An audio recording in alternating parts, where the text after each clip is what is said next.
Hi there, it's me again, Mark Anthony Tierno, author of too many books to name right now. And I'm here once again with the Stein, from which I will pull a random character from this book and talk about it off the cuffs. There's still quite a few in there because I got about, on this first book on my database, about 22 main characters, thereabouts. I don't have all of them in here, but let's see. Lindel. Okay, Lindel is an elf. He hails from the Elven Islands, and his main thing is a bow. He's the best there is with a bow and arrow. I mean, he could take an arrow, hit a flea off a dog's back from like about a mile away. And as the story progresses, he gets even better. The problem that occurs with him, and it's almost a running gag, he'll hit the target straight on, but there's always some reason why whatever he's aiming for is immune to arrows.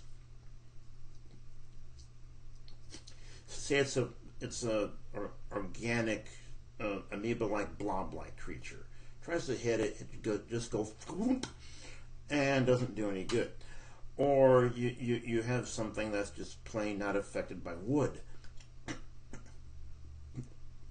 and the arrow shaft just breaks against his hide. You know, they're one thing and another, and it's always a logical reason.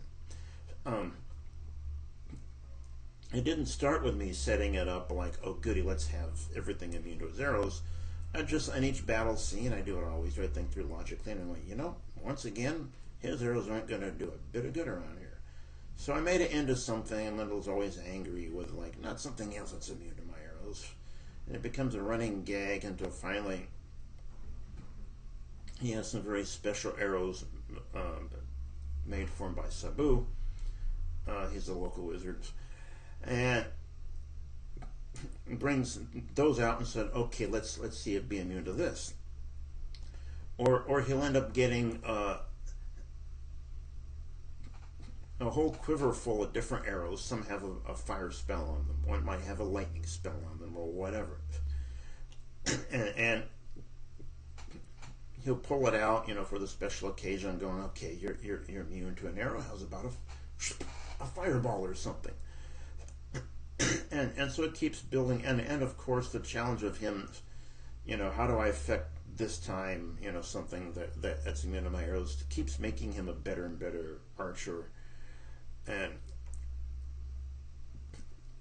other things, until it gets to the point where he's making all the impossible shots and still praying to whatever gods are out there, you know, please let it be affected by arrows, because you can hit, like, say, a brick wall full on with you know, an arrow shaft that's no more than like wood and a small stone at the end, and it's not going to penetrate. And he's found every possible concept that comes up. I mentioned he's from the Elven Islands, which you actually see in the second novel, because everyone's got to come from somewhere. And I decided, because there's the Elven Islands, which are in the southern hemisphere, and the Elven Woodlands on the continent of Dagaloth, which is way up on the other side of the northern hemisphere on a different continent. I decided to make him from the Elven Islands because what I do on the characters, without having to have some tourist from Earth or something, you know, just that doesn't know anything, to have somebody explain it to. Since I have a vast array of characters and everybody's from a different location, that means no matter where they go, there's always, you know, it's always some place that somebody in the party hasn't been to, so somebody else has to explain it to. So Lindel ended up becoming a native of the Elven Islands, so he would be the one to play tour guide for the rest. And as it turns out, he has a cousin by the name of Gwendal. Now, Grendel isn't in the Stein because that's the second book. But she was originally a throwaway character.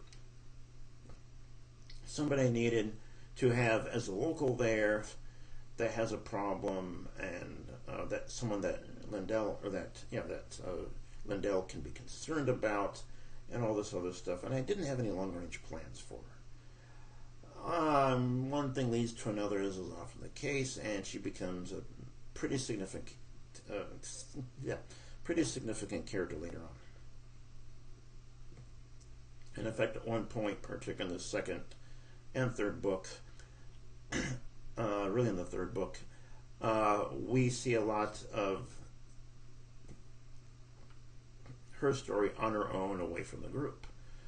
This is another little thing of mine, is I'll establish a new character by having interacted with one of the old characters, and then once they're separated, I can have the new character have scenes for that character on its own.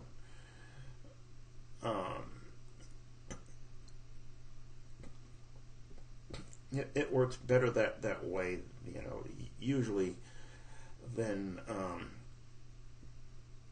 having a new chapter headed by a character you haven't seen before, no connection with the others. So that's a good way to go. And that said, of course, I violate that rule at one point in book 5. But that's sort of like, in that case, that's like the backstory of like 5 different characters, and it's a few chapters before they meet, but they do meet. But anyway, so Grendel is cousin to Lindel, who's a native of the Elven Islands, and there's not much more to say about the guy. He's a significant but minor character. Like I said, he hits everything with his arrows, including things that really aren't affected by arrows, as you can well imagine. And that's it. Next time we'll see what other name I pull out of the Stein. Until then, keep reading.